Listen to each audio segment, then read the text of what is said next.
Boa noite. Boa! Boa noite, E Nayara. aí, gente? Então, estamos começando mais uma reunião do NEP, né, da Federação Espírita Paraibana. Hoje, o terceiro encontro, né, que geralmente a gente só tem 2 encontros por tema, mas esse tema é bem longo, a parábola tem muito conteúdo. A gente está no terceiro encontro, que é finalmente o encontro dos comentários espirituais. A gente vai ver textos que comentam a passagem sobre o banquete nupcial, ou o grande banquete, do ponto de vista espírita, e que nos traz, no seu conjunto, a reflexão moral mais importante para a gente aplicar na nossa vida, né?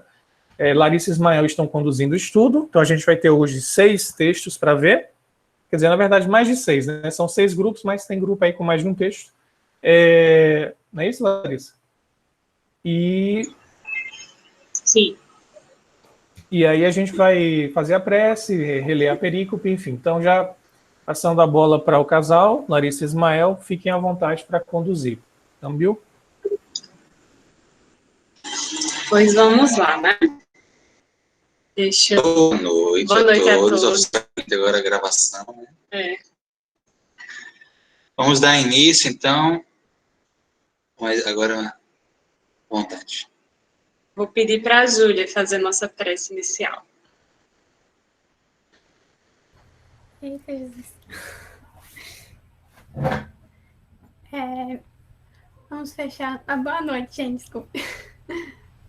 Vamos fechar nossos olhos, pensar em Jesus, nos amigos espirituais que podem estar participando conosco hoje também.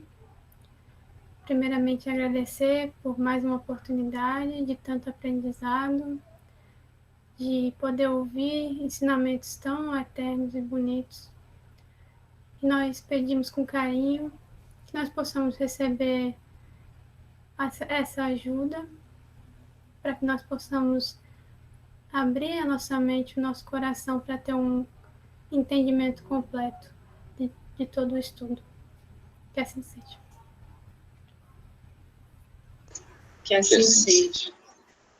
Agora vamos ler a perícope para a gente relembrar. Ismael, lê Mateus, por favor. Mateus capítulo 22, versículos 1 a 14.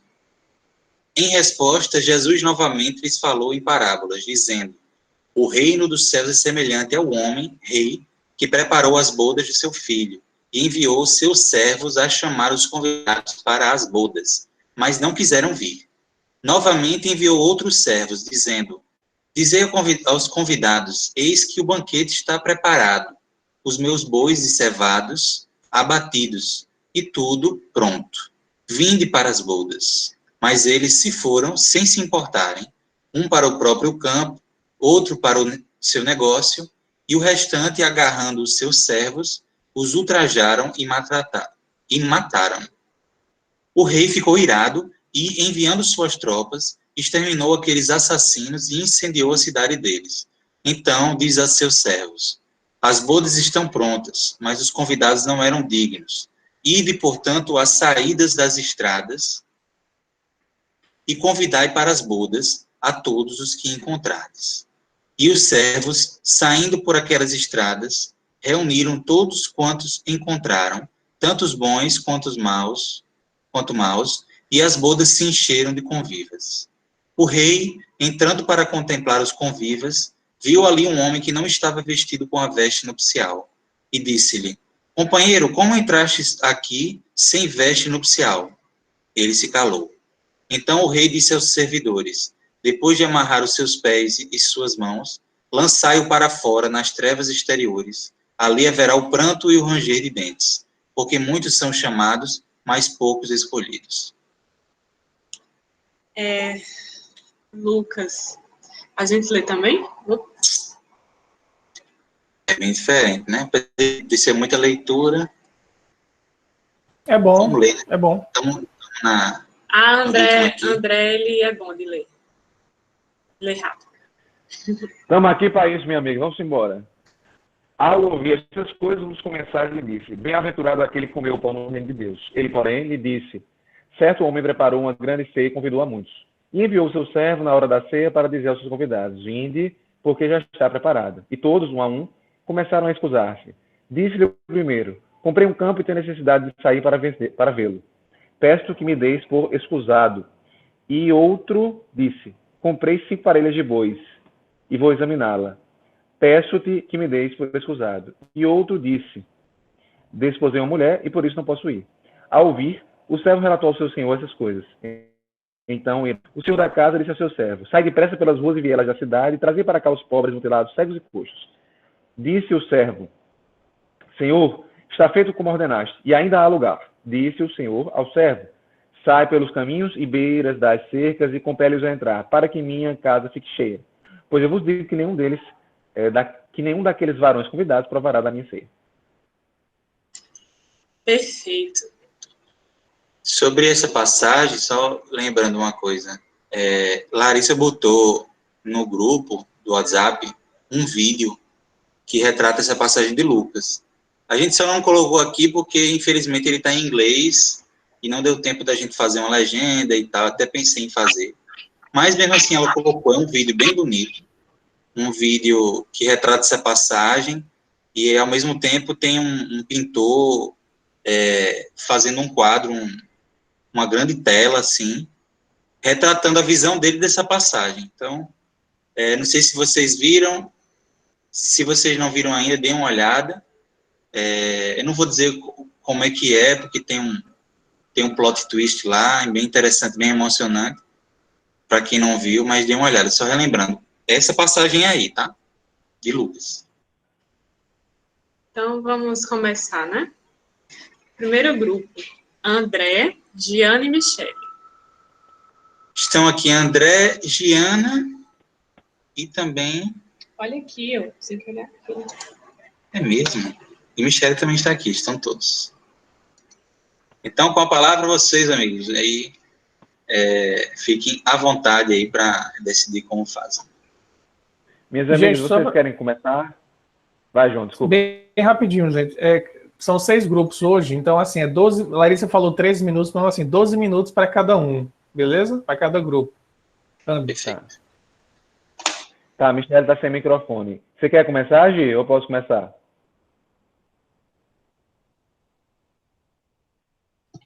Pode começar, André. Ok, querida. Então, a mensagem, nós ficamos no nosso dever de casa com 2 trechos do Evangelho segundo o Espiritismo. O primeiro desses trechos está no capítulo 18, em que Kardec, é um texto assim, denso, eu não sei se denso seria a palavra, mas Kardec, ele é denso em relação ao que normalmente nós temos, aos outros, né? Tem muita informação, é nesse sentido, tem muita informação. Densidade não seria talvez a palavra adequada, mas ele tem muita informação. Quem são os personagens, segundo Kardec? Ele é bem direto, né? Os primeiros convidados seriam os judeus, os hebreus, e os enviados do Senhor seriam os profetas. Os convidados que recusam o convite são aquelas pessoas que são absorvidas pelas coisas terrenas e indiferentes às coisas celestiais. Kardec, mais à frente, vai dizer que esse grupo também era um grupo de judeus. E o terceiro grupo, aquele de convidados, aqueles que matavam os servos, também seriam hebreus, seriam uma referência aos hebreus. Lembrando que ele vai fazer o cuidado, também mais adiante no texto, de dizer que essa turma dos judeus que não entenderam o papel de Jesus, não se pode generalizar todos os judeus que agiram dessa forma. Ou seja, Jesus não estava criticando com essa parábola todos os judeus, cada um deles de forma específica. Todo mundo aí, é judeu, é hebreu, você que faz isso, faz aquilo. Não, ele não estava fazendo isso. Segundo Kardec, os principais responsáveis pela falta de compreensão seriam a dos fariseus e a dos saduceus, né? Que Kardec, inclusive, os define na introdução do Evangelho segundo o Espiritismo. Então, ele tem esse cuidado para não generalizar. E os convidados encontrados nas encruzilhadas, nas ruas, né, aquela última turma lá que o senhor da propriedade chama... É senhor da propriedade, né? Ou é o rei? Não sei se eu estou confundindo com a passagem passada. É o rei ou é o dono da propriedade? É o rei. É o rei, pronto. Que o rei chama beleza, que o rei chama, seriam os pagãos e os idólatras, ou seja, aqueles que não eram judeus, aqueles outros tantos que adoravam vários deuses.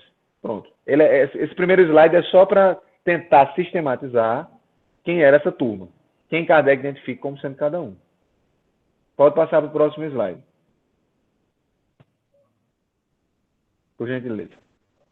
Alguma das meninas vai querer falar agora? Ou continuo? André, você pode ser o nosso porta-voz, pode continuar. Não, amiga, mas vamos... Tá, então faz o seguinte, eu vou tentar ser bem breve e vocês fazem reflexões boas, aí você compartilha, tá? Vou acelerar para a gente respeitar o tempo estabelecido. Kardec continua o seu texto, que tem muitas informações, mencionando que era crença comum entre os judeus que eles eram uma nação que tinha supremacia sobre as demais. Mas, como nós sabemos, a real supremacia que o planejamento divino ofertou ao povo judeu não era de natureza material, era de natureza espiritual, como sendo, e aí é importante o significado da palavra supremacia, não como sendo um privilégio que a divindade estava dando, mas como que os espíritos responsáveis pelo planeta Terra, Jesus, em última análise, deu para que os judeus trouxessem de forma muito bonita Deus único, aquela coisa toda lá que a gente já viu várias vezes ao longo desses anos no NEP. Eles interpretaram errado, né, compreenderam de forma equivocada essa supremacia, direcionando-a para a parte material da coisa, a dominação. Como a gente sabe que era a corrente majoritária dos judeus, entenderam dessa forma. E isso ocasionou algumas consequências. Quais sejam? Kardec faz isso de forma bem didática no texto. A lei moral, o apego ao culto exterior, o racha em facções e seitas, como dissemos no slide anterior, há uma referência aos saduceus, que eram, segundo Kardec, na introdução do Evangelho segundo o Espiritismo, uma seita. E, por fim, um grande prejuízo, que era a incredulidade dentro do santuário. Eu entendi como sendo as próprias pessoas, os próprios judeus, que adentravam no templo para fazer sua adoração, quer seja aquelas cotidianas, quer sejam aquelas nas épocas especiais, nas festas, eles já tinham incredulidade em relação àquelas práticas, ou em relação... É como se fosse assim, ó, a coisa ficou tão contaminada, eu não me sinto emocionado quando vou adorar. É a ação que eu tive do comentário de Kardec. Então, exatamente, de fazer de forma maquinal, como o Lari falou agora, né? Sentindo muito pouco, né? O que ele lia, o trânsito para o coração estava prejudicado.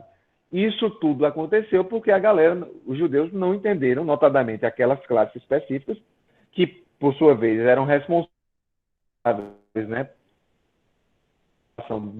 dos cultos, pela liderança dos judaísmos, doutores da lei. Eles entenderam errado e causou um prejuízo gigantesco. Essa é mais ou menos a ideia que Kardec trabalha.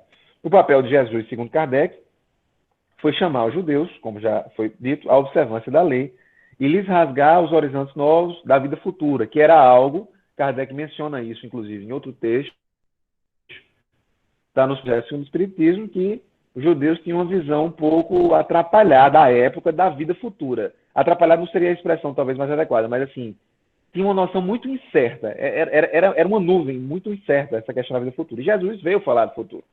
E eles não entenderam isso. E, por fim, Kardec vai dizer, nesse primeiro texto, que é o do capítulo 18, vaga noção, do capítulo 18,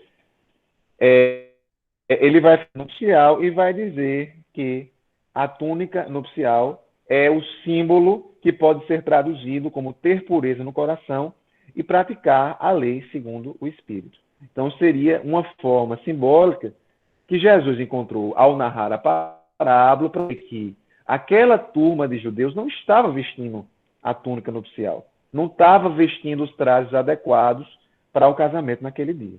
E, por fim, nós passamos para o terceiro slide, que já se refere ao capítulo 13, né? E aí, quando eu fui estudar esse capítulo 13 aí, eu perguntei a Larissa, Lari, por que tu colocou, a menina, né? Porque vocês colocaram que não é da parábola propriamente dita, né? Aí, na verdade, há uma interseção entre esse Lucas 14, 12 a 15 e a parábola do casamento, do festim de bodas, que é uma frase, um versículo, melhor dizendo. Né? E aí, além disso, o outro motivo que os meninos colocaram esse texto para a gente é porque esse texto está imediatamente antes da parábola do festim de bodas e ajudar a entender no contexto da parábola. Correto, Lari? Não é isso? Corretíssimo. Perfeito. Beleza. Então, nesse texto, Kardec vai dizer que os pobres, quando se falou do convite aos pobres, aos mutilados, aos cegos e aos coxos, né? Seriam as pessoas com deficiência e uma linguagem mais atual e mais correta, talvez, né? Quando Jesus fala em convidar pessoas com essas características para as ceias, e isso já é dessa passagem, Lucas 14, 12 a 15, ele não estava, né? A interpretação mais talvez mais correta, seria uma interpretação literal, né? Porque, assim, a gente não vai chamar para nossa casa, em um primeiro movimento, para um almoço, para um jantar, para comer um chocolate, para fazer um lanche, uma pessoa que a gente não conhece, uma pessoa que está distante da nossa realidade. A gente chama quem a gente tem intimidade. E qual é a grande lição dessa segunda passagem de Lucas, que ajuda, repito, a entender o contexto da parábola do festim de bodas? É afirmar, é dizer que não se deve fazer o bem tendo em vista uma retribuição, mas não só pelo prazer. Porque quando a gente chama uma pessoa de intimidade, é muito provável, isso acontece no nosso cotidiano, que essa pessoa nos convide, que a gente retorne à casa dessa pessoa, que a gente tenha outros momentos com essa pessoa. Eu quero retribuir. Agora, o próximo encontro vai ser na minha casa. Né? E Jesus estava dizendo, segundo Kardec, que a gente deve se preocupar em chamar as pessoas que são menos felizes, as pessoas que possam, a princípio, não ter como nos retribuir. E ele ainda fecha a mensagem dizendo assim, que nós podemos entender o banquete não somente como a comida, propriamente dita, né? Evidentemente, que é algo que a gente gosta muito, inclusive no NEP, mas como a nós desfrutamos. Então, nós fizemos um seguinte pensamento, uma seguinte reflexão. E aí eu vou passar a palavra para a Gi, senão eu vou estourar aqui o tempo. Né? Às vezes a gente pode se lembrar de chamar para um momento de intimidade uma pessoa que dentro da nossa família é menos feliz, está alinhada, né? Para que ela participe da nossa abundância, do conforto, talvez de uma paz que a gente já conseguiu alcançar e que a gente possa compartilhar essa paz com essas pessoas da família que talvez no nosso círculo familiar estejam mais escanteados. Vai, Gê, contigo. A gente também fez a reflexão, né, de que o rei, ele não era incomum ele convidar todos, né, do seu reinado para e é como Deus, né, que faz o convite para todo mundo. Todos nós vamos receber ou já recebemos o convite, até mais de um, e até de forma insistente, né? Esse convite chega até nós, mas assim, quanto de nós atendeu ao primeiro chamado, né? Quanto de nós realmente não maltratou os seus enviados, os seus servos, né? Maltratou entre aspas, né? Ou seja, ignorando o que eles diziam, como é que se diz, enfim. Então, a gente fez essa reflexão, e quantos chamados foram necessários para a gente poder ter aceito esse banquete e ter se preparado, né? Ou estamos em processo de preparação, né? Fizemos essas reflexões. E a questão do manto, eu particularmente enxerguei também como um preparo para ir para esse banquete, né? A gente, por exemplo, quantos mantos, né, de oportunidades a gente recebe? Poderia olhar como encarnação, que a gente recebe a vestimenta. E o que a gente faz dessa vestimenta, dessa oportunidade? Né? Então, muito por aí. né? Muitas vezes a gente pode fazer customizar essa vestimenta, transformar ela realmente numa coisa muito legal, muito bonita, até bem mais bonita do que foi entregue para a gente, mas a gente pode sair daqui mais comprometido, né? Com ela assim mais surrada, né? Enfim, precisando de novas customizações. Então, seria mais ou menos isso aí. Muito bom, gente. Vocês conseguiram extrair as principais ideias do texto. Vamos seguir, E então. quando começar o Kardec, ele apresenta alguns temas, né, de maneira bem lógica, que nós vamos ver nos outros textos se aprofundarem mais. Então, mais à frente a gente vai continuar comentando sobre esses temas que vocês apresentaram. Vamos para o próximo grupo? O próximo grupo faltou a Michele falar, mas como o tempo acabou, a gente abre para a Michele falar se sobrar tempo no final ou em outro grupo. A não ser que ela quer falar? Se quiser falar agora, a gente abre.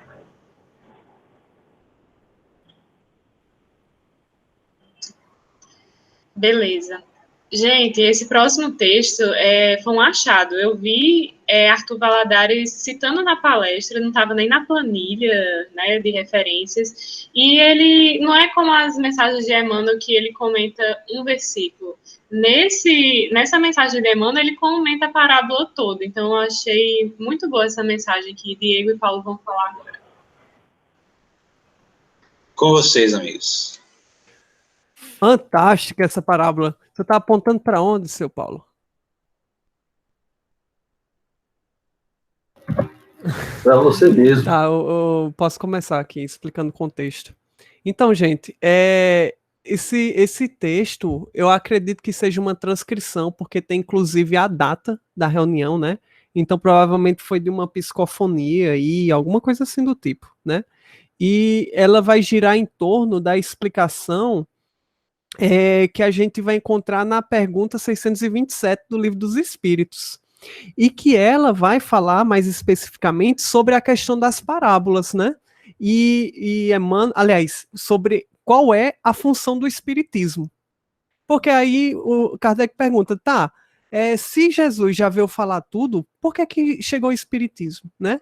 E aí Emmanuel vai pegar e vai falar, né, que Jesus falava de conformidade com seus tempos, usava muitas vezes a figura, a linguagem figurada e as parábolas, e o Espiritismo vinha agora como esse mensageiro no convite às bodas, através do qual não podemos pretestar qualquer ignorância sobre o assunto, né? A mensagem ela não vem mais velada. O Espiritismo ele vem para descortinar tudo isso e fazer a gente, a gente compreende agora. A gente não pode mais dizer que não entende, certo?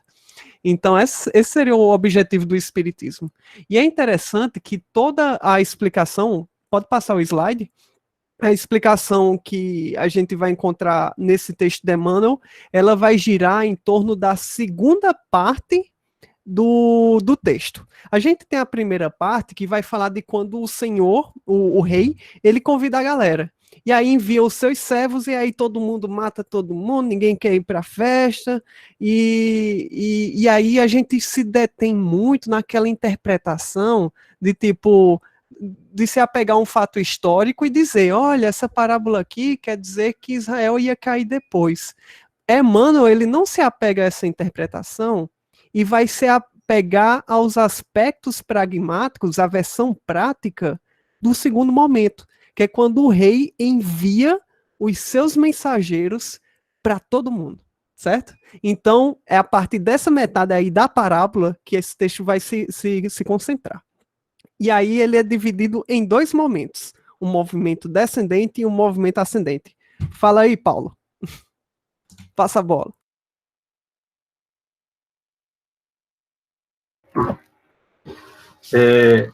Bom, só frisando o que a gente pode considerar realmente a doutrina espírita como sendo mais um servo, né, mais um mensageiro a nos convidar para o banquete.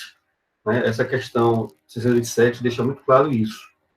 Bom, e talvez Emmanuel tenha usado, né, essa pergunta para desenvolver nesse texto. Emmanuel vai dizer que Deus, ele nos concede, nos oferta, nos faz concessões a todo instante, né? Só que a gente desvirtua essas concessões. Ele usa a palavra de conspurcar, não é isso, Diego? A gente conspurca, né? A gente altera, desvirtua tudo aquilo que nos é concedido. Esse desvirtuamento faz com que a gente caia em sofrimento, né? Que são as consequências do ato errôneo, que são nossas escolhas. Só que, mesmo assim, a gente tendo o sofrimento como sendo algo para que a gente possa repensar, né, para que a gente possa refletir e modificar a nossa trajetória, a gente, ainda assim, a gente age com rebeldia, com ingratidão, né? E isso daí, a gente complica ainda mais a nossa situação, e Emmanuel vai dizer que isso nos leva à loucura e às trevas, né? Isso aqui a gente faz uma certa referência à própria situação em que aquele convidado, ele então, lançado, né, às trevas exteriores, que digamos assim, um sofrimento ainda maior por conta dessa rebeldia que a gente continua tendo. Quer falar uma coisa aqui, Diego? Vou passar já para o outro slide. Sim, e complementando, a gente tem essas concessões que nos são ofertadas inicialmente, e aí tem as mãos e os pés atados. Então, isso aí se alinha muito com aquilo que a gente viu na palestra de Haroldo, né? De tipo, essas concessões que nos foram ofertadas antes, elas vão ser temporariamente afastadas de nós. O que são essas concessões? É a oportunidade do trabalho, é a fé, é a inteligência, tudo isso, sabe? E aí, simbolicamente, a gente tem a nossa limitação, a gente perde essas concessões. Pode passar os slides. E aí a imagem da pedra de tropeço, né? De tropeço. E aí a gente tem a aflição, né? A gente tem a ascensão, né? Quer falar? Não, pode continuar. E aí a gente tem, tipo, a gente cai nas trevas, a gente tem a oportunidade de, através da aflição, a gente começar a ressignificar, se removimentar. Porque que acontece? A gente tem esse primeiro movimento de, tipo, a dor chega como mensageira, como um sinal para a gente se modificar. Quando a gente não se modifica, a gente fica paralisado, então as trevas vêm como um incentivador para que a gente se movimente, para que a gente saia da nossa posição de estagnação.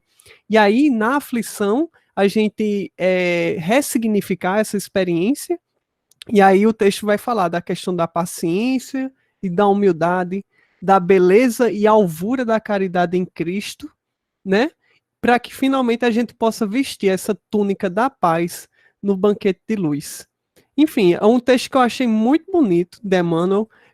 Como o próprio título fala, versão prática, achei um texto bem pragmático, bem focado assim nas questões relacionadas a como nós agimos, como nos portamos, aonde a gente coloca o foco da nossa vida e como a gente aproveita os dons que Deus nos ofertou para que a gente possa melhorar o mundo.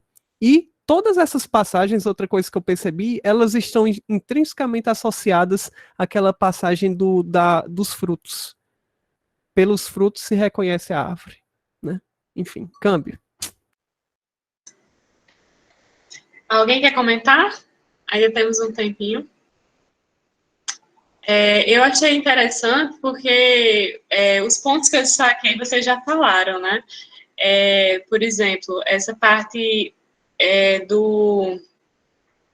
o que é o banquete que todos são convidados. Ele compara ao serviço da perfeição. Todos são convidados a esse serviço de se aperfeiçoar. Eu achei bonito essa comparação do banquete com o serviço de perfeição, né? A túnica alva é a paz, né? Como o Emmanuel também fala, né? E também, no próprio texto, ele linka a túnica com a caridade, né, em Cristo, com o serviço baseado na paciência e humildade. Então, revestir-se da túnica é se revestir de todas essas virtudes. E o resto vocês já falaram. E só legal que a gente parando para pensar, a gente está no fundo do poço, a gente está na aflição, e a gente pensa, qual é o contrário da aflição? Essa paz de espírito que a gente vai conseguir quando sentar nessa mesa, né? No banquete. É verdade, Diego. Alguém mais quer comentar? Dou-lhe uma, dou-lhe duas, dou-lhe três. Bora para o próximo, então. Vamos que aí a gente aproveita mais do tempo dos outros. Boa, se cederam tempo para os outros. Agora vamos para Pastorino, certo? Pastorino é um dos textos mais densos. Por isso que a gente depois de time aí, ó. João, Israel e Thales, é com vocês. De fato, é um texto bem longo e denso, né? Ele é grande em extensão e também bem profundo. Eu vou fazer uma breve introdução sobre ele, e aí a gente não vai ler tudo que está escrito aí, fica mais como registro, certo? Para não tomar tempo também. É o seguinte, Pastorino, ele tem sempre aquela metodologia de primeiro fazer uma contextualização, né? Pastorino, basicamente, ele sempre faz o que a gente chama de parte 1 e parte 2 do NEP. Ele faz a parte 1, é citar termos em grego, citar termos em hebraicos, falar do contexto, e depois ele tem um comentário, certo? Então, assim, nessa parte do comentário, que é o que a gente ficou, ele vai ter basicamente 3 interpretações. Uma é a interpretação que está aí no primeiro slide, que ele vai mostrar que a parábola tem a ver com a nossa relação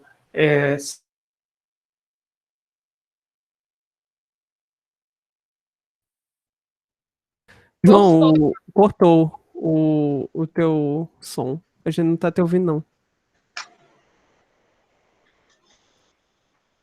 Não estamos te ouvindo Eu acho ainda. que tá mudo, ficou mudo o seu microfone. Mas é no computador, porque aqui está aberto. Bota aqui, abaixa essa aba. Ela vai abaixar automaticamente. Tá aberto dele. Mas aqui na apresentação tá fechado. Quem está apresentando é ele? Pronto. Era só o que faltava. Mas... Caiu a apresentação também, né? Qualquer coisa passa para o segundo slide, o Thaleson, ele segue, e o João volta e retorna para não atrapalhar o tempo aí. Caiu a apresentação agora para nós também aqui. Ele vai entrar de novo. Mas Israel e Thaleson, como você disse, Israel, se quiser seguir falando já sobre alguma coisa, vontade. Agora, eu teria que compartilhar aqui. Você pode compartilhar. Bora. Compartilha a nossa tela. Deixa eu só botar aqui na apresentação, né? Modo de apresentação. Tchan. Aí, mas voltei. Quando ele voltou, olha. Foi mal, gente. Então, Nada. vocês me escutaram até onde? Estou falando do compromisso, mundo espiritual, que a gente... Rapaz, agora eu me esqueci onde estava. Parte 1 e parte 2. Parte 1 e parte 2, beleza. Então, assim, Pastorino tem uma prática de fazer parte 1 e parte 2 no mesmo texto, né? E a gente ficou aqui com a parte 2, que é justamente o comentário espiritual, e aí tem 3 slides nossos, certo? A gente não vai ler, e aí nesse primeiro slide ele fala sobre o nosso compromisso no mundo espiritual, que a gente assume diversas tarefas, e quando chega aqui na vida material, a gente não realiza, a gente dá desculpa. Então, na parábola seria o quê? Quando você tem um casamento, em geral, você faz uma pesquisa antes com seus possíveis convidados para ver se eles vão poder comparecer, até para ter um número de pessoas certo, e a gente sabe que casamento dá um trabalho danado para organizar. Aí o que aconteceu na parábola? Dias antes de ter o casamento, horas antes, a gente não tem como saber, mas enfim, bem próximo, quando o compromisso vai ser reafirmado, o pessoal dá para trás. né? Um fala assim, não, tem um campo para cuidar, eu mesmo me casei, vou cuidar da minha plantação. É a mesma coisa que a gente faz no mundo espiritual. Lá a gente pré-programa um trabalho, acerta com os mentores, mas quando chega aqui na hora a gente inventa uma desculpa e diz, não, mas eu tenho essa ocupação, não, mas o meu trabalho profissional está tomando meu tempo, etc. e tal. É basicamente isso que Pastorino fala na primeira camada de interpretação dele. Ele tem, a gente percebeu, 3 camadas. Essa que é a primeira, que é a mais, assim, explícita do texto. A gente não vai ler o texto inteiro, porque tomaria muito tempo. A segunda camada vai ser o segundo slide, que é uma interpretação mais psicológica, muito interessante, certo? E a terceira interpretação, a gente não vai trazer para aqui, porque é uma interpretação bem pessoal de Pastorino sendo Pastorino, assim, viajando no bom sentido, na filosofia bem própria dele, falando de um processo iniciático. Ele vai falar da veste nupcial, ele vai dizer que é um grau de iniciação, assim, de pureza, depois que você passa por vários patamares na hierarquia da pureza divina. Então, assim, a gente não trouxe para cá porque é uma posição bem de Pastorino e em muitos pontos fica meio esotérico, né? Tem um teor mais místico, não é desmerecendo, mas assim, para o nosso propósito aqui, até por questões de tempo, fugiria do nosso âmbito. A gente não vai ver essa terceira camada de Pastorino, a gente vai ver a primeira, que é essa que está aí no primeiro slide, e a segunda, que é muito interessante, que é o ponto de vista mais psicológico, certo? Então, vou passar a palavra para Thalisson e para Israel, eles podem falar, né, sobre esse segundo slide. O terceiro, eu acho que é o de Israel, que vai ter essa questão mais psicológica. Eu acho que esse segundo é teu, Thalisson. Vê aí. Sim, vocês me escutam? Sim, muito bom. O som. Sim. Certo, então vamos lá. Acho que o primeiro ponto que me chamou a atenção no texto foi a questão do intelectualismo que ele fala, que é uma questão que essa semana eu estava conversando, disso que as pessoas que falham são sempre as intelectuais, né? E que a leitura das mais intelectualizadas na história. A questão do intelectualismo para interpretar a passagem falha nesse sentido, que não é necessário só o intelectualismo, é necessário também uma sensibilidade. E os 3 partes que eu separei foi que a questão do mergulho da carne, que é uma coisa que a gente já vivencia há muito tempo em todas as comunicações, principalmente André Luiz. A gente assume várias responsabilidades e a gente não cumpre quando chega aqui, né? E isso está inserido em várias questões, no sentido em que a gente não se acha capaz, ou então as circunstâncias que a gente se insere. Geralmente a gente é muito desmotivado pelo que a gente faz. Os jovens sempre. Então eles são desmotivados pelos mais velhos que estão ali, dizendo que a vida não é assim, você vai se frustrar e blá blá blá. Então eles acabam, talvez, um dos motivos para que eles não sigam as questões sejam essas, mas óbvio, quando a pessoa tem algo dentro dela que a motiva, ela vai seguir esse caminho, que é justamente o próximo tópico que eu separei, que é se alguém recusar a tarefa, aí vem aquela frase que Deus cria informadas, né? Que cria várias pessoas para assumir caso a pessoa que assumir ou não possa. Ou então para se ajudarem mutuamente, né? Como Leon Denis, Kardec, etc. Então tem uma frase que o Paulo me disse 5 anos atrás, quando cheguei na federação, que eu nunca esqueci. Foi a primeira vez que eu ouvi que quando o trabalhador está pronto, o trabalho aparece. E é justamente isso. Quando você se dispõe a fazer alguma coisa, o trabalho vai aparecer. Então, quando você aceita o chamado do convite para esse banquete, ele vai aparecer o que você vai fazer lá e vai aparecer como você chegar lá. E a Jana falou uma coisa que eu achei muito interessante, que é quem é que aceita, quem é que participa desse convite. E ela falou da questão da vestimenta. A questão da vestimenta, eu já tive várias perspectivas nesses 3 encontros, né? E agora eu tive outra que a vestimenta é o nosso corpo, né? Se a gente for olhar assim, a gente vem com o que a gente precisa ter para essa missão. Então, o nosso corpo é toda uma preparação que a gente vem para dar o melhor para esse convite. E o último ponto, eu acho que é o que amarra tudo isso, que é aqueles muitos poucos que aceitarão o convite do banquete, precisarão saltar sobre o abismo. Então, precisarão ultrapassar circunstâncias, precisarão ultrapassar os confortos da carne, precisarão ultrapassar as frustrações e tudo mais. Então, por isso que são esses muito poucos. Mas o pastorino acaba falando também o seguinte, que aqueles que ficam no meio do caminho, na montanha, já são de grande, e que são poucos, muito poucos, a frase que ele usa, com a ajuda dos seus irmãos mais velhos,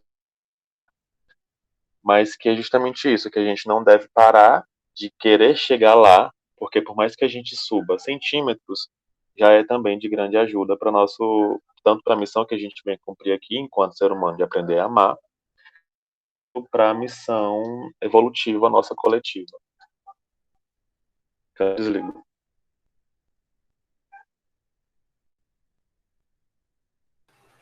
Israel, a gente tem mais uns 3 minutinhos. Então vamos lá, que eu não vou ter esse poder de síntese aí de João e Paulo, nem Thalisson, mas essa parte aí, Pastorino, ele fala que esse episódio também dá para ser analisado como a parábola do despertamento, né, que ele fala ali que o eu profundo, o rei da criatura, esse ser divino, né, que deseja realizar as bodas, a união do seu filho, a personagem que é essa existência naquela que ele está envergando naquele momento, consigo mesmo, o encontro com Cristo interno. Então ele manda o escravo, que é o intelecto, para que convide os demais veículos para esse banquete, né, a que assistirão. Essa experienciação com o eu divino, esse Cristo interno que ele fala ali, em busca desse ser nesse banquete, né, nessa experienciação de estar convidado para esse banquete, mas que apegado ao físico e às sensações, às emoções, a personagem recusa reconhecer-se interiormente nessa busca, né, que apenas exterioriza-se, né, daí ele fala assim que seria as paixões materiais ali, através as desculpas que ele dá lá ao campo, os bois, a sensualidade. Então o eu profundo decepciona-se. Então esse ser divino no coração do homem, né, ele decepciona-se e manda que suas tropas destruam a cidade e extermine os seus habitantes, que seria que sobrevém a morte física da personagem, o término dessa existência, né, dessa experienciação, e convoca outros convidados, que seriam outros veículos em novas encarnações, outras experienciações, outras existências, para que possam assistir às bodas sem distrair o espírito. Como os primeiros convidados recusaram por estarem voltados ao mundo externo, às coisas profanas, o eu profundo faz vir à luz outros convidados, outros personagens, que possam, que possuem impedimentos sérios à exteriorização. Seriam, então, as restrições lá, né? As provas, as expiações. Então, são criaturas que terão como dotes a pobreza, que seriam os mendigos, para que os bens materiais não os destruam, a deficiência, que seriam os aleijados, ou seja, para que a fraqueza orgânica e as doenças congênitas que cortem os abusos das sensações, né, das suas sensualidades, a cegueira, a fim de que fechem as janelas para a contemplação das formas físicas, para que não haja tentações fortes, para desviá-los do caminho, e a dificuldade no caminhar, para que nem sequer se tente perseguir as riquezas e os postos honoríficos, assim, aqueles postos de destaque dentro da matéria, seus postos, aquela questão do sabe com quem está falando, e tudo isso costuma se chamar resgate, ele fala, mas muitas vezes é simples estímulo evolutivo, para que haja o crescimento dessa personalidade que ele está envergando, em busca desse eu crístico, né, dentro desse interior. Então, essa nova personagem, nessa nova personagem, há coisas, há convivas, boas e más, porque a evolução não dá saltos, né, porque envergamos personagens horas bons e horas maus, né, mas pelo menos externamente surge uma impossibilidade inata de desviar, de desvios perigosos. A luta prosseguirá sem dúvida, mas para que se consiga dar um passo à frente, o eu profundo examinará os novos veículos, com todos os seus órgãos e célula, para que possa, assim, ter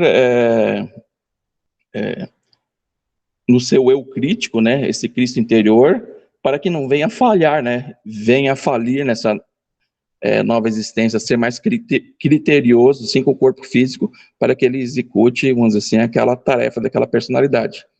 Se entre eles descobrir algum elemento estranho que envolva, como veste negra, ele fala aqui, que esse novo ser, por exemplo, um obsessor renitente, fazendo que não apareça à sua vista a veste do casamento, ele será expulso para novas encarnações compulsórias. Então, perderá aquela encarnação. Então, aquela questão do amarrar os pés e as mãos e serão lançados às trevas. A matéria onde haverá choro e ranger de dente, ou seja, dores e sofrimentos. Muitas personagens são chamados, então, pelo eu profundo para esse passo definitivo, né?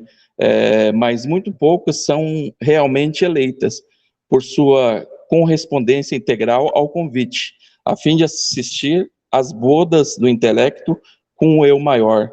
Então, seria esse encontro do eu intelecto com o eu profundo, com o Cristo interno. Então, nem todos conseguem, através daquilo que planejou no plano espiritual, envergar nessa personagem e ter êxito, ter triunfo. Eu acho, não sei se conseguiram me captar aí e entender, porque é bem complexo. Que dirá a terceira parte. Muito bom. Você conseguiu sintetizar bem, porque é muito denso o texto. Muito bom mesmo. Próximo grupo, né?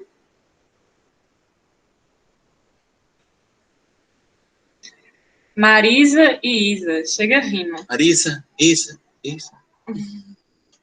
Ô, Marisa! Oi, gente. Tudo bem? Vocês estão me ouvindo?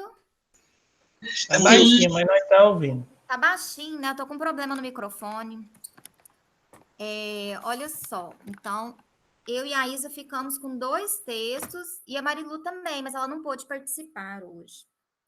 Nós ficamos com 2 textos do Caibá.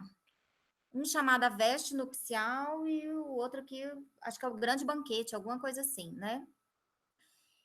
E no slide, nós separamos aqui do primeiro texto, ele vai falar da veste, né? E primeiro ele vai começar falando sobre o preconceito, que o preconceito, muitas vezes, as nossas vestes, a Isabela colocou aí, Parábola da Grande Ceia, o segundo texto. Então, nesse primeiro texto, a veste nupcial, na realidade, gente, os 2 textos se misturam muito, porque nós percebemos que ele leva um pouco da ideia do primeiro texto também para o segundo. Então, eu vou misturar um pouquinho aqui os 2. Mas ele vai iniciar dizendo assim, que muitas vezes as nossas vestes que nós usamos aqui, né, na Terra, está muito relacionado com o preconceito. Muitas vezes é o preconceito que determina a nossa aparência, né? Então, que a gente perde muito tempo se preocupando com as exigências sociais, quando nós devíamos estar preocupados em confeccionar a verdadeira veste, que é a veste nupcial. E aí ele vai dizer assim que Jesus utiliza ali essa simbologia, essa questão das exigências sociais que tinha ali na sociedade daquele tempo, para poder falar dessa veste de ordem espiritual, né? E aí, nós selecionamos esse primeiro trecho aí, porque tinha uma expressão muito bonita, que ele vai dizer assim, a veste de núpcia simboliza o amor, a humildade e a boa vontade em encontrar a verdade para observá-la, ou seja, a pureza das intenções, a virgindade espiritual.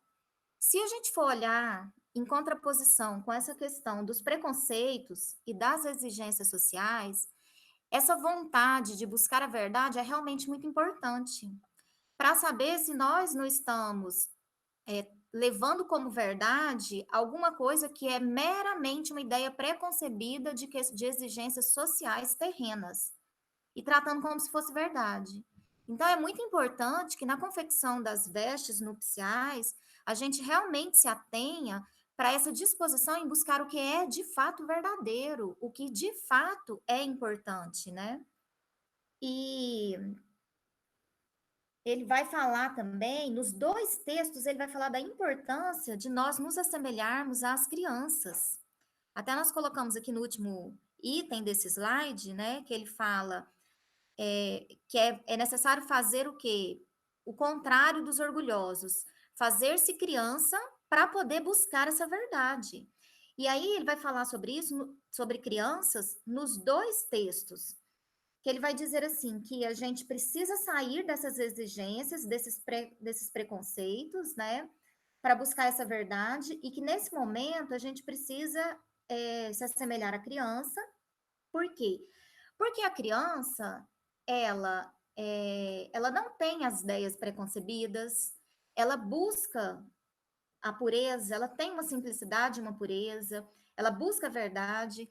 E achei muito interessante também ele falar que ela é sem apegos, no sentido de que ela não tem para se preocupar, né? Ela não tem bois, não tem terras, não tem um casamento com o qual se preocupar. Então, ela traz o quê? Essa simplicidade, que nós deveríamos nos assemelhar, buscar a simbologia da criança para encontrar essa verdade e assim começar a confecção dessa veste nupcial. Ele fala uma coisa interessante, né? Ele coloca de um lado a criança e do outro os preconceituosos, os orgulhosos, né? E ele vai dizer assim que as pessoas que foram chamadas primeiros e não foram, que eram aqueles mais importantes, né? Eram os que tinham campos, que tinham bois, que tinham várias possibilidades, digamos assim. Eles estavam tão envolvidos com o ambiente terreno, com o que eles tinham, né, dentro do ambiente terreno, que eles não tiveram interesse pelo banquete. Mas que, do outro lado, os pequeninos, os simples, as crianças, é justamente por não terem que eles eles conseguem superar esse apego. E uma coisa muito interessante também que eu gostei da simbologia que ele colocou é que ele vai dizer assim, que a gente precisa, né, desenvolver essa veste nessa concepção da criança, né, do ponto de vista da pureza da criança, buscando essa verdade, e que os ensinos de Jesus são comparados cada um a um prato. São os pratos variados. Cada ensino é um prato diferente na mesa do banquete, que tem para todos os gostos, né? E que nós possamos preparar essa veste para que a gente possa se servir desses pratos. E aí a gente vai entrar nessa questão da verdade. Onde a gente encontra esse prato? É a verdade, né? E aí, saindo dessa parte das vestes nupciais, da simbologia da criança, da busca pela verdade, ele também vai colocar em contrapartida que do outro lado nós vamos ter o quê? Os orgulhosos, os enfatuados e os de espírito preconcebido. Ele trabalha muito com essa questão do preconceito, das ideias preconcebidas. E vai dizer que vai acontecer com eles o que disse Isaías, que ouvirão e de nenhum modo entenderão, que verão e de nenhum modo perceberão. Até que chegue um momento em que o convite seja, enfim, aceito. Era basicamente isso. Esse slide. Agora é com a Isa. Oi, pessoal. Dá para me escutar direitinho, né? Sim, muito bem. Sim. Nesse segundo texto, principalmente, é basicamente o que Marisa falou mesmo. Fala muito da mesma coisa e um acaba complementando o outro também. Então, quando Caibá vai falar isso, eles exatamente quais são os excluídos, por que são essas pessoas que têm posses e tudo mais, porque estão nesse apego, e vai falar assim que os pobres, os coxos, os aleijados e os cegos, eles não têm campos, não têm bois, não têm casamento, que vai fazer com que eles não compareçam à ceia. E por eles serem exatamente deserdados das glórias, ele disse isso aqui no texto, eles são os que são considerados os chamados dos céus superiores, aos chamados da terra.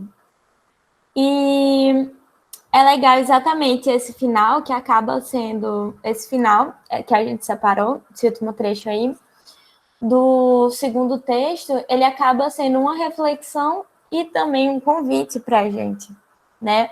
Um alerta, um chamado. E aí ele vai colocar assim: a parábola é a figura do que acontecia na época do nascimento do cristianismo.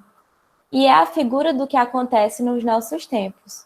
Os graúdos deste mundo não querem responder ao apelo que se lhes faz. Por isso, os pequenos e deserdados enchem a mesa, embora, como disse o servo encarregado do convite, ainda há lugar para os que quiserem comparecer. O cristianismo, em seu complemento espírita, realiza novamente esse chamado, e estamos certos de que todas as ovelhas que constituirão o único rebanho do Supremo Pastor ouvirão os incessantes chamados que lhes estão sendo feitos e corresponderão, com solicitude e boa vontade, aos divinos convites que partem de todos os recantos do mundo. Então, é basicamente assim, pessoal, se vocês não escutaram, se vocês estão aqui nesse primeiro grupo, ou se estão aqui nesse grupo daqui, ainda tem lugar, né?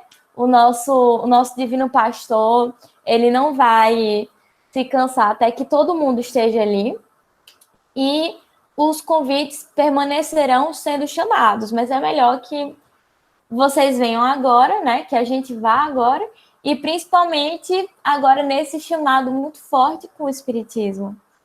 Então, vamos embora e vamos se desapegar também. Acabar a chuta vale a pena ler esse texto. Câmbio, desligo. Show! Muito bom, meninas.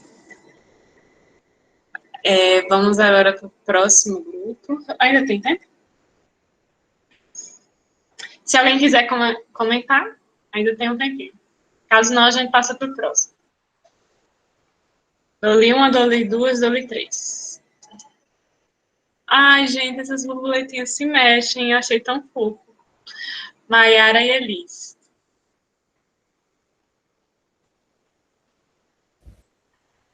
Meninas, se mexem. Elis, é incrível. Elas se mexem, Feliz porque que não tá fez dando slides. pra ver, mas elas se mexem. Vai, Elis, tu queres começar? Não, tranquilo. Fica à vontade, se você quiser falar. Você é a dona desse estudo, Elis. Por favor, faça as honras. Bom, então vamos lá. A gente ficou com um texto de Joana de Ângeles, e aí colocamos a Regiane Alves para lembrar do filme, muito bacana, né? Pode passar, Larissa, o slide. Eu estava comentando com a Mayara que é uma mensagem bem curtinha, é diferente um pouco das mensagens de Joana.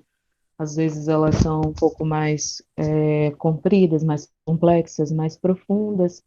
Em relação a essa questão, Joana foi bem objetiva, e eu acho que o restante dos outros textos, das outras mensagens, acabam sintetizando um pouco do que ela coloca com um adendo, né? Aí a gente destacou: atônitas, as multidões procuram a diretriz do reino dos céus. Não obstante, engalfinham-se nas hórridas lutas pela posse da terra. Fascinam-se com as narrativas evangélicas e comovem-se ante os padecimentos do Senhor quando leem a sua vida. Todavia, não se resolve seguir em definitivos roteiros iluminativos, por meio dos quais os valores humanos mudam de expressão. E aí a gente lembra novamente a parábola do semeador.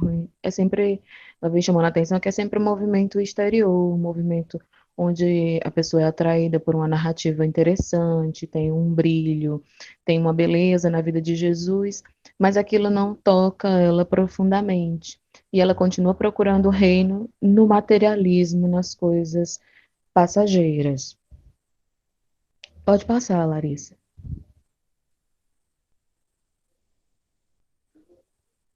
Aí nós colocamos esse trecho.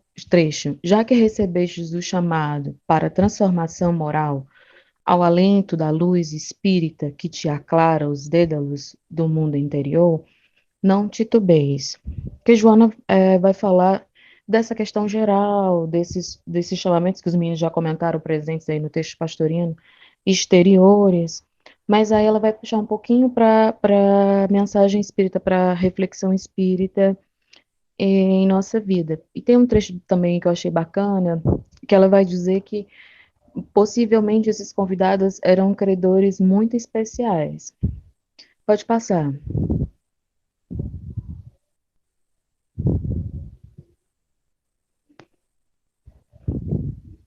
Recorda-te de Jesus, que não veio para compactuar com as comezinhas paixões, nem tampouco para agradar os campeões da insensatez, maneira segura de conseguir simpatizantes e adeptos, antes para inaugurar o principado da felicidade, ao qual são muitos chamados, porém poucos escolhidos.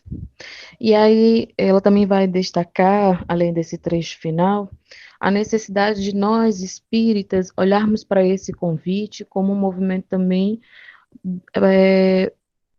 de se voltar para o mundo interior, da necessidade que a gente sempre escuta da reforma íntima, de vencer os adversários que são o egoísmo, o orgulho, a ira, o ciúme. Ela vai descrever. Então, todo o trabalho de Joana se volta muito para isso, né? E o que me veio à mente é que a mensagem que ela quer trazer é que esse convite para essa festa, para esse casamento, é um movimento que passa pelo íntimo, que passa pelo interior. E aí a gente sempre ouve falar disso, e vê vários movimentos, e às vezes a gente não dá tanta atenção a essa necessidade de se voltar para dentro, de se olhar para si mesmo, de fazer esse autoexame contínuo para ver se a gente não está caindo nessas armadilhas de seguir Jesus só com os lábios, mas não com o coração.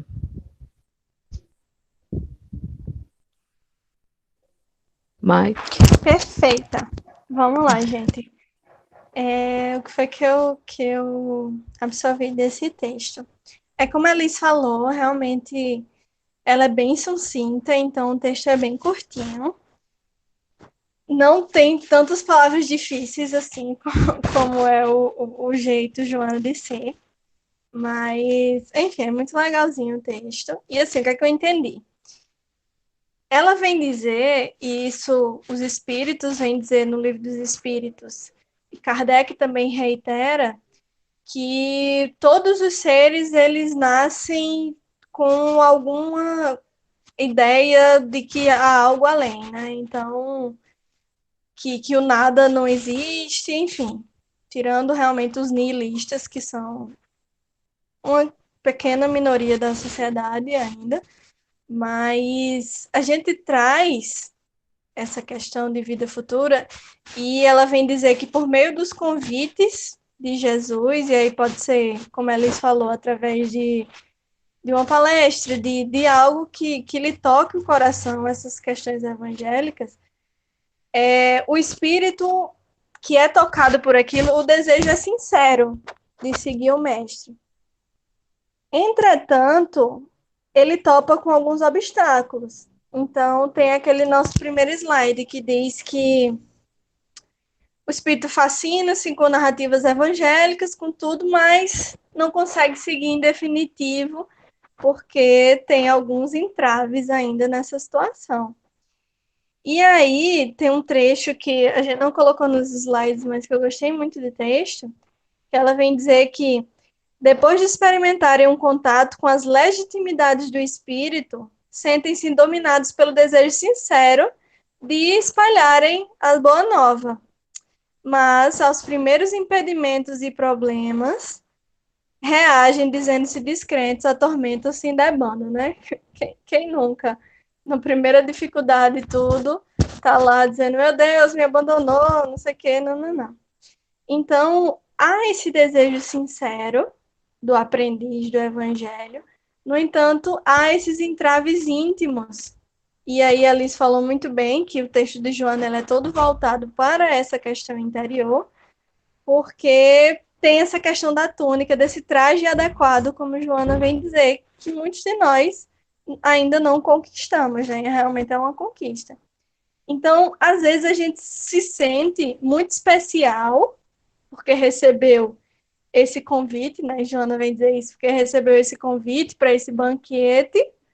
No entanto, a gente ainda não desenvolveu esse traje, então trava toda a questão, né? E aí, realmente esse texto, esse convite para a gente desenvolver essa parte interior, e isso a doutrina espírita vem falar muito bem, questão da reforma íntima, que é justamente para a gente lembrar da figura do Cristo, e é aí que termina realmente o texto, recordar que Jesus ele não veio para compactuar com comezinhas paixões, nem tampouco para agradar os campeões da insensatez. Gente, que mulher maravilhosa. Né? Na verdade, ele veio para inaugurar o principado da felicidade, ao qual são muitos os chamados, mas poucos os escolhidos. Então, fica aí a reflexão para a gente, que nós estamos aqui toda terça-feira, aprendendo mais sobre o Evangelho do Cristo, recebendo as lições, a gente se empolga bastante com isso, mas e aí, será que a gente está conseguindo que isso transforme o nosso interior? Será que parou na nossa mente aqui e travou toda a questão, né? É isso. Câmbio. Joana maravilhosa. Que bom que gostaram do texto. Fizeram ótima dupla. Maia e Elis. Mayara, você tocou Ai, num gente, ponto... olha, sempre me coloquem com a Elis, viu? Perfeita. Porque... Adorei, viu, Larissa? Obrigada. Esse texto bem a cara de vocês. Tinha um outro texto de Joana, um pouco maior. Aliás, um pouco maior não, imenso, né? Imenso. Mas que a gente teve que fazer cortes assim bem sentidos, porque eram muitos textos. Mas esse a gente sentiu que captou a essência da passagem, assim como vocês disseram aí, muito bem, que a nossa passagem, ela tem uma primeira camada interpretativa, que é a questão que a gente já falou, um paralelo com a história da humanidade, né? E os líderes, essa questão dos hebreus, dos judeus, dos profetas. Mas, quando a gente vai para a parte da veste nupcial, e vocês falaram isso muito bem, o texto se evidencia como algo que está falando essencialmente do interior, da reforma interior, e de uma preparação que nós devemos ter interna, dessa veste, desses sentimentos, desse caminho que passa pelo autoconhecimento. Então, maravilha. Vai ficar ainda mais isso no último texto que nós vamos entrar. Mas ainda temos um minutinho aí, se alguém quiser comentar alguma coisa. Mais alguém? Gente, eu queria pegar um gancho no que Mai falou no final. A gente está aqui toda terça-feira, né? E a gente vê a nossa empolgação, a gente realmente gosta muito do NEP e tal. E relacionando com o texto de Pastorino, a questão das bodas, né? Então, assim, é preciso que a gente sempre esteja fazendo autorreflexão para ver se a gente está se sentindo mais perto dessa união ou não. Né? Eu coloquei até no bate-papo, rapidinho, porque o texto de Pastorino realmente é bem profundo, mas muito bonito, o casamento da personalidade com o self, né? Como Joana fala. Então, assim, na vida de Saulo de Tarso, ele teve um momento de estar totalmente divorciado desse self, ele estava solteiro, vivendo só para ele, e a partir de um determinado momento ele aceita o casamento e se torna Paulo. Né? Na personalidade de Paulo, ele faz o casamento e diz, né, já não sou eu que vivo, é o Cristo que vive em mim. Então, Paulo conseguiu fazer, aquele espírito conseguiu fazer, na personalidade de Paulo de Tarso, o casamento.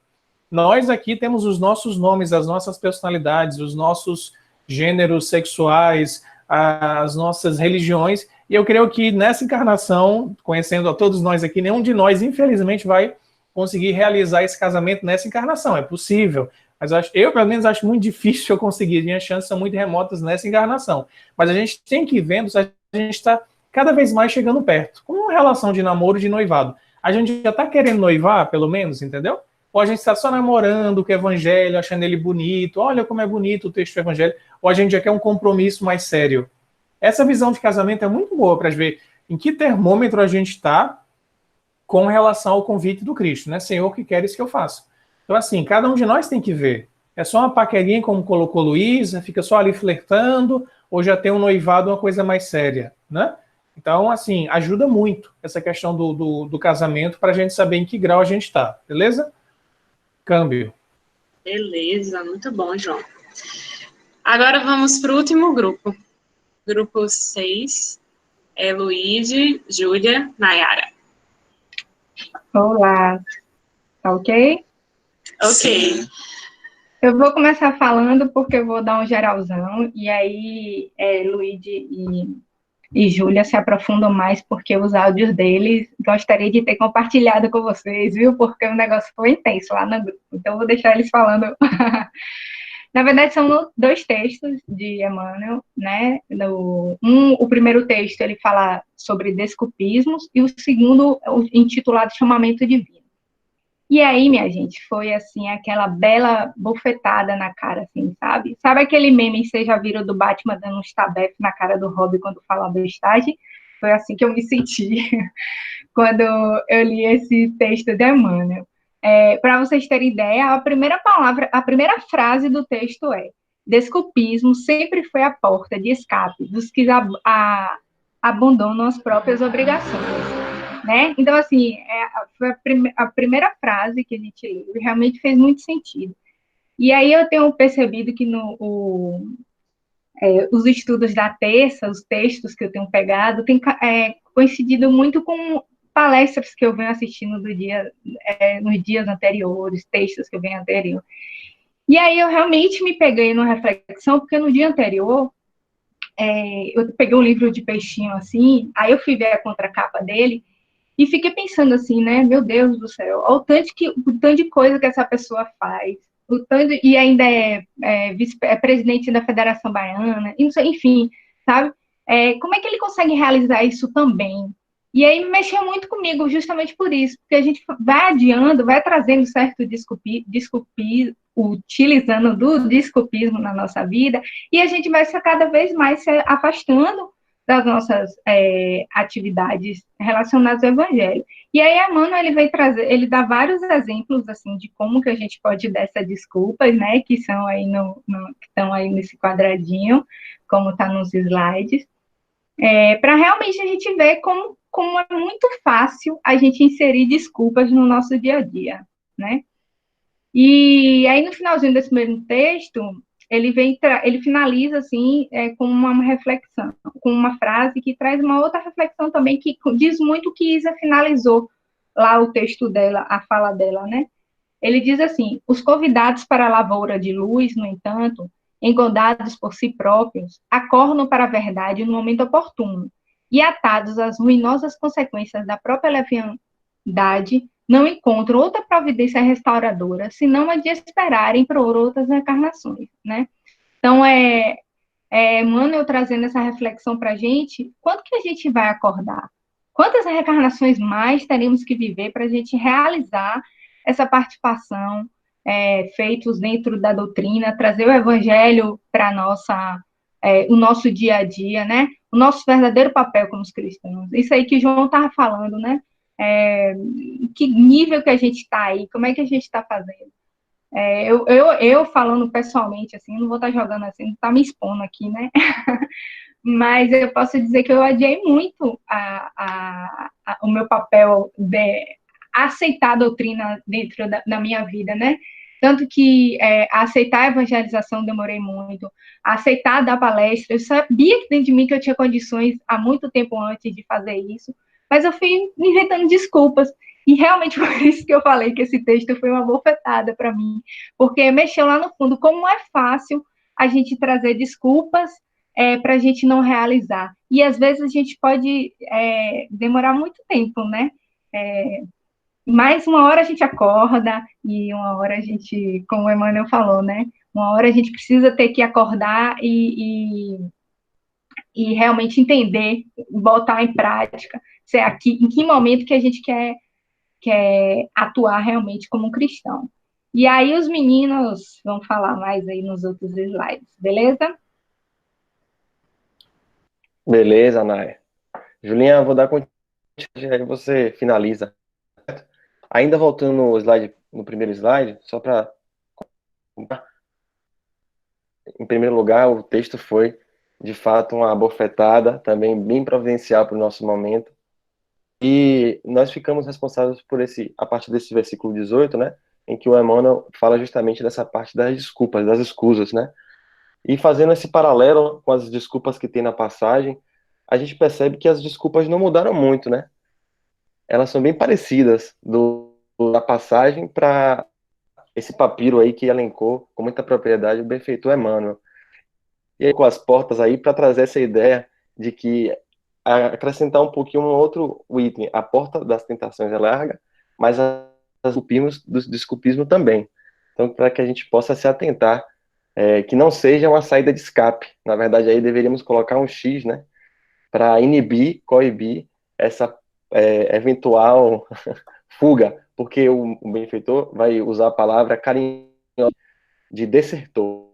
Desertor, nós seremos desertores quando estamos dando essas desculpas do trabalho. E um outro paralelo curioso é que os textos são complementares, eles se complementam. Talvez Lari bem sagazes nisso aí, porque primeiro o segundo é o chamamento, né, o convite, e o segundo é o desculpismo. Então, quando a gente assume esse papel de desertores. Beleza, aí vamos analisar o segundo texto. O Emmanuel fala também, às vezes somos tão convincentes, né, nessas desculpas, persuasivos, que os demais se sentem com pena, né, e nos ajudam, nos sustentam nessa nossa fuga. Então, veja que temos uma culpa nisso, né? Bom, aí já com relação com o segundo, a Julinha vai complementar, mas, por sinal, entre parênteses aqui, essa menina é uma menina prodígia, né? Mandou cada áudio profundo. Adorei, podem me contar com ela sempre aí. Mas, dando continuidade, a gente trouxe esse trecho aí se a realidade espiritual te busca, ofertando-te serviço no levantamento das boas obras, não te detenhas, apresentando deformações e frustrações. No clima da Boa Nova, todos nós encontramos recursos de cura e reabilitação, reerguimento e consolo. Aqui, esse texto, como no primeiro ele dá a bofetada, que Nay comentou, nesse segundo ele já dá o carinho, né? Já dá uma aliviada. E o interessante é que está muito consonante com o que diz a Joana, quando ela fala que o Evangelho é Boa Nova, é o maior tratado psicoterapêutico, né, legado para a humanidade. Nesse sentido. Entretanto, tem dois condicionantes que a gente vai falar rapidamente, já no trecho de baixo, que para que possamos usufruir dessa psicoterapia, né, internalizar isso, a gente precisa ter aí, basta que sejamos sinceros diante da nossa própria necessidade de agenda, isto é, assumir, né, que temos essas falhas, que temos as nos relacionarmos, de avançar da paquera para o relacionamento, como o João falou, com muita propriedade, e aí, então isso requer humildade, né? O bem-aventurado, os pobres pelo espírito, né? A primeira bem-aventurança, se não me engano, né? O alicerce das virtudes. E a segunda, com o espírito espontaneamente consagrado ao privilégio de trabalhar e servir. Então, aí, essa palavra consagrado é interessante, que é a ligação consagrada, né? Então, aí pode também se apropriar dessa relação que trouxe o João, de casamento, a gente pode usar a analogia que o Haroldo usa muito na internet, né? Por isso que a gente colocou aí o Wi-Fi. O Wi-Fi ligado no Cristo, né? Vai demorar para a gente ter esse nível de intensidade, né, da internet tão alta, mas acho que a gente já migrou da discada aí, né, para a rede Wi-Fi. E eu vou passar para a Julinha a bola para que ela tenha uma reflexão, um paralelo entre a passagem e a Covid-19. Câmbio e desligo. Desculpa, cortou o áudio, eu não escutei direito. Tá perguntando se eu quero comentar, é isso? Ele passou a bola para ti. Ah, tá. E eu aqui viajando, que cortou o áudio. Falar da Covid. Sobre o corona, foi que a gente estava refletindo sobre a passagem, e aí a gente acabou lembrando sobre o momento que a gente está passando, e aí eu comentei um pouquinho sobre uns pensamentos meus, e depois o Luigi também teve uma reflexão bem interessante. Eu estava lembrando por causa de umas semanas atrás, eu estava conversando com outro grupo da gente, que a gente estava lembrando dos livros de André Luiz, né, que são muito expressivos em detalhes, né? Principalmente em relação às doenças do corpo humano e tal, o André Luiz ser médico, né?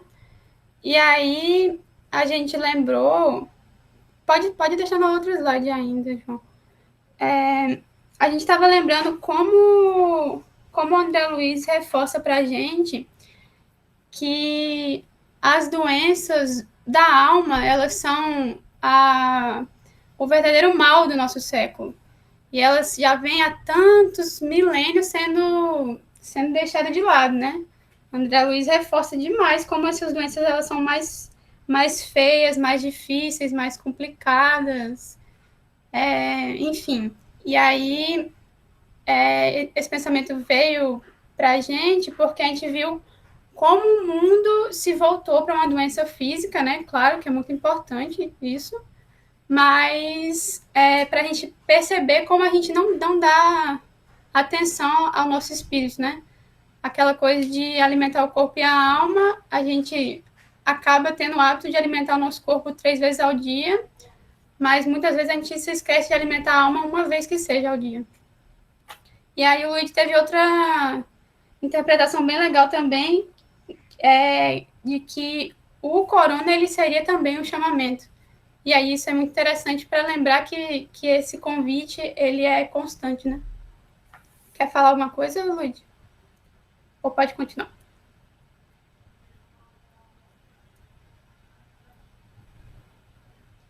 Pode continuar. Tá.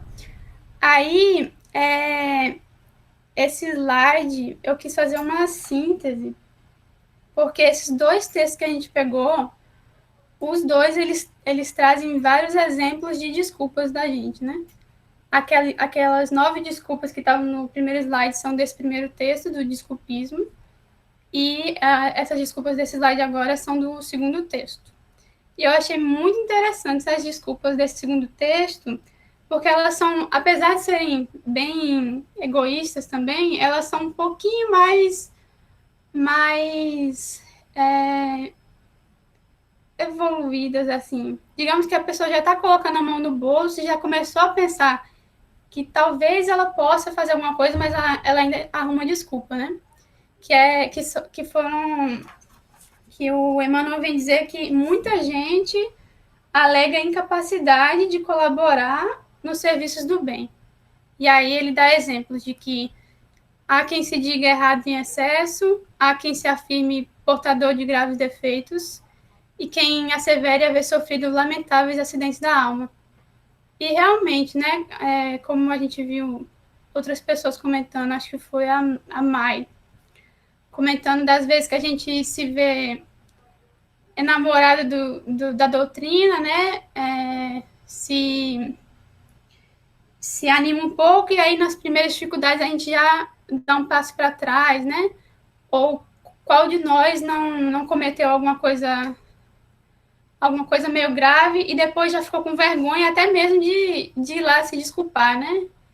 Até mesmo de fazer o certo depois, né? E aí isso me lembra de que isso me veio à cabeça a palestra do Haroldo, porque eu acho que a gente só dá essas milhares de desculpas porque a gente ainda não despertou, né? O despertamento que o Israel comentou. O despertar para a nossa verdadeira realidade, né? E aí eu coloquei essa frase do Haroldo, que ele diz que nós somos, na verdade, espíritos eternos em ascensão espiritual, né? E aí, encarada dessa forma, tudo representa material pedagógico de aprendizagem. é isso que o Luigi tinha comentado sobre a pedagogia. Acho que é uma frase da Joana, né? Sobre essa pedagogia da espiritualidade ser a principal ferramenta para a gente aprender por aqui. Mas, enfim, vieram várias coisas na minha cabeça e a principal delas é essa questão da gente ainda não ter despertado e ainda não ter aceitado esse convite. Aquela questão do vestíbulo, né? A gente, antes de entrar no vestíbulo, todo mundo sabe o que é um vestíbulo e para que ele serve. Só que quando a gente entra nele, é como se a gente esquecesse a sua função e aí a gente saísse do vestíbulo sem trocar de veste, né? E aí a gente, quantas vezes a gente ainda está cometendo esse mesmo erro, né? A gente entra no vestíbulo e sai dele sem a veste. E aí eu coloquei essa figurinha do Jesus do Luigi, porque ele não podia faltar, né? Porque é justamente Jesus que nos convida a entrarmos no vestíbulo e a trocarmos realmente as nossas vestes, né? Seria despertar para os seus ensinos eternos, para as suas lições eternas, né? E aí, quando nós finalmente trocamos essa veste, na verdade, nós estamos sendo convidados a adentrar a câmara principal, né? O grande salão, que é a verdade, né? A realidade verdadeira. É onde tudo está acontecendo na sua cena principal, né? É onde nós somos convidados a compartilhar companhias sublimes.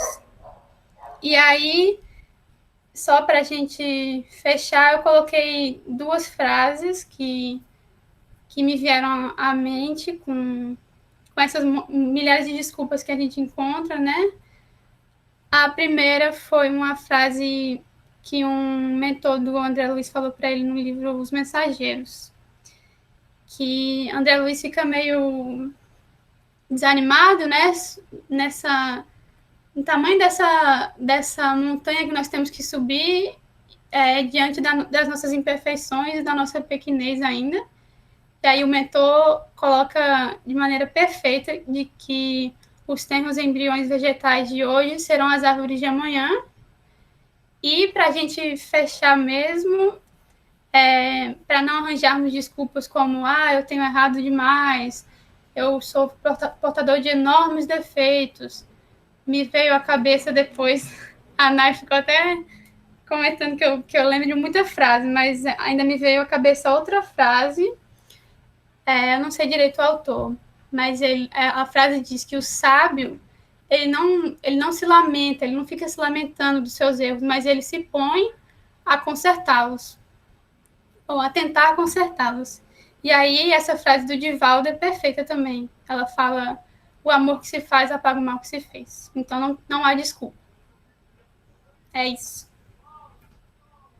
Pois é, né? Jesus, ele não esperou ter discípulos perfeitos para fazer o convite, né? Os próprios apóstolos de Jesus tinham seus defeitos, mas no próprio trabalho do bem, eles encontravam recursos para se melhorar, né?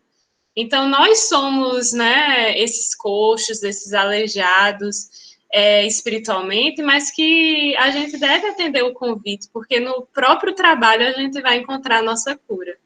Muito bonito, né? Gente, vocês querem falar mais alguma coisa sobre esse texto, sobre Gente, tudo? que lindo, velho. Não. Pelo amor de Deus. Que lindo. Não, pelo amor de Deus, é o tempo. Falar estraga. Não é nem o tempo, não, porque foi tão bem feito. Porque foi muito bom, exatamente, João. Eu estava aqui só degustando.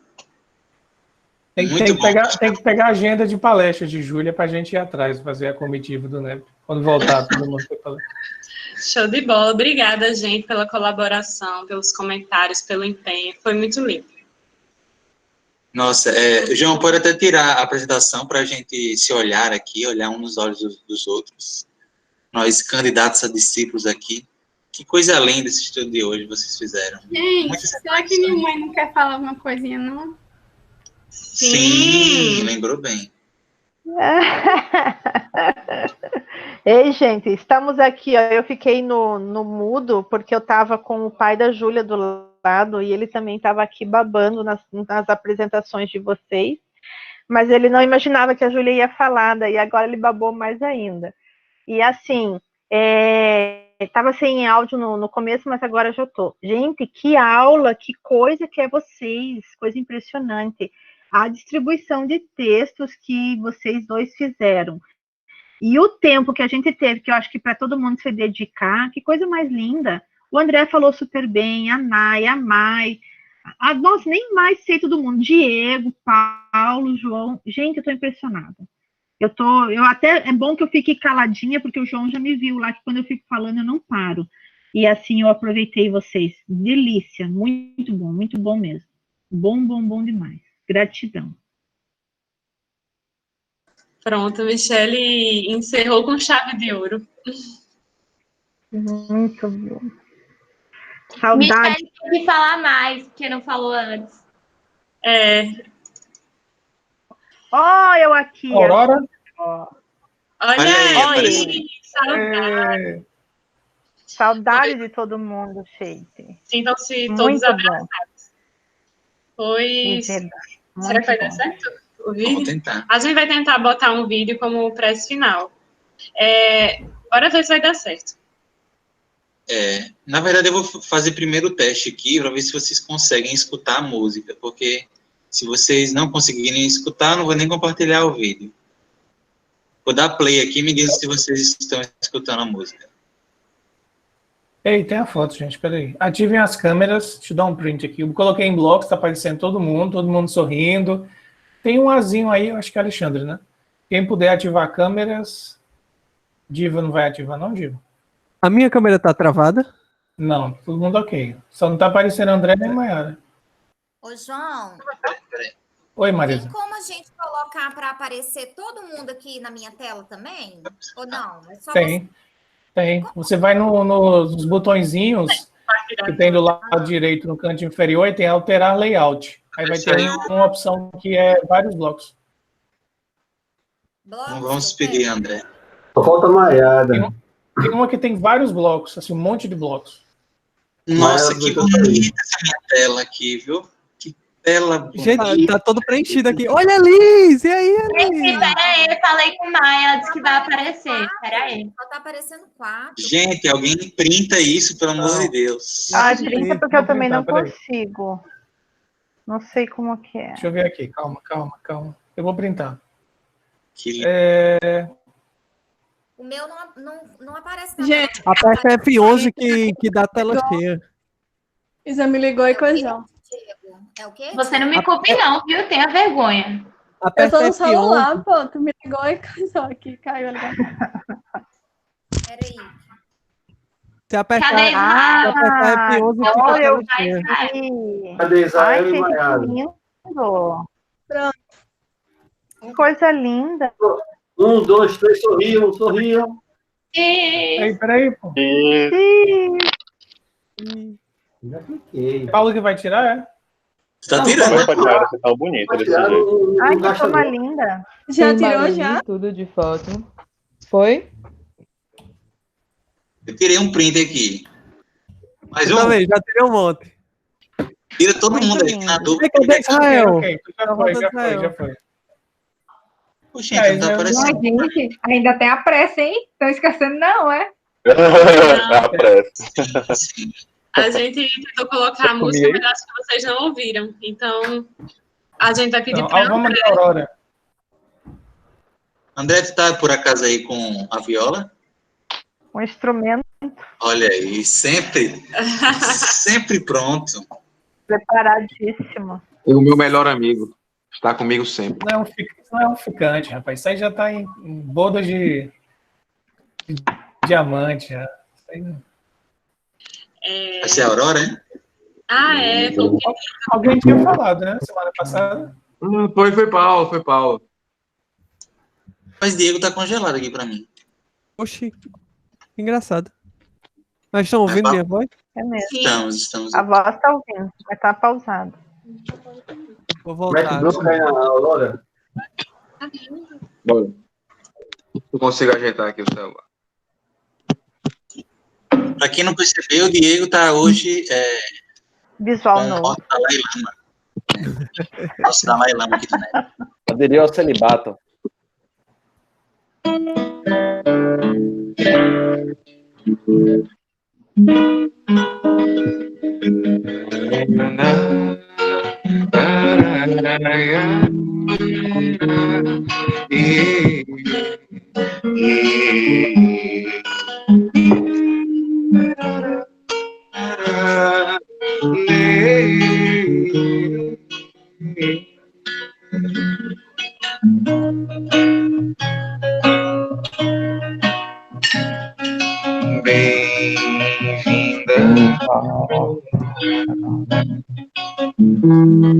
Até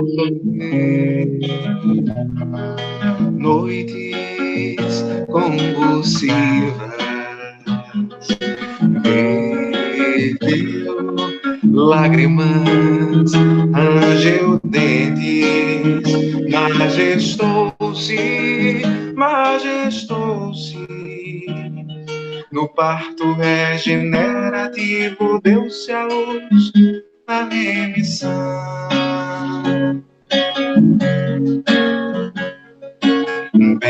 Bem-vinda, Aurora, o lobo pasta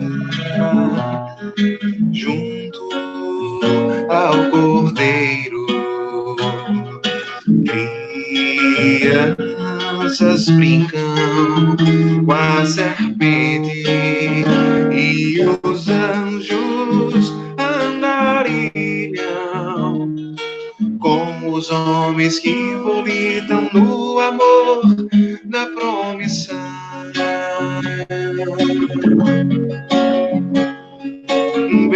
Bem-vinda, alvorada,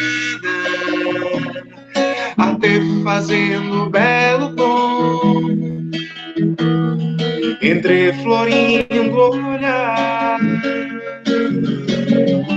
A aliança, ó bem Deus, já não é só arco-íris, é comunhão.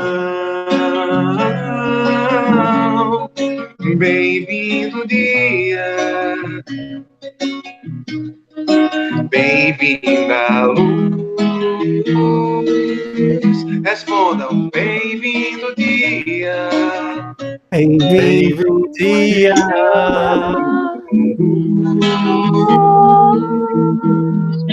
bem-vinda aurora, bem-vinda aurora,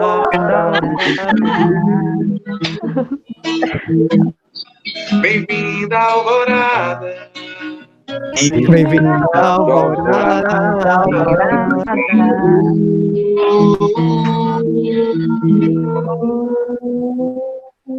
Aê, galera, coisa linda. Foi ótimo. Lindo. Muito bom. Valeu, menino. Ó, peraí, ó, tá escapando, olha ele aqui, ó. Olha. Olá, chegou o pai da Júlia. Oi, seja bem-vindo. Ô, turma boa, hein? Bom demais, gente. Maravilhoso. Um abraço em todos. Abraço grande. Até a próxima terça. Abraço, gente. Próxima Abraço. Parabéns, Beijinho, galera. pelo roteiro. Foi ótimo. Cuidem, hein? Esse casal casou. Valeu, galerinha. Fiquem com Deus. Tchau, boa noite. Tchau. Tchau, Foi uma boa noite. delícia fazer esse estudo.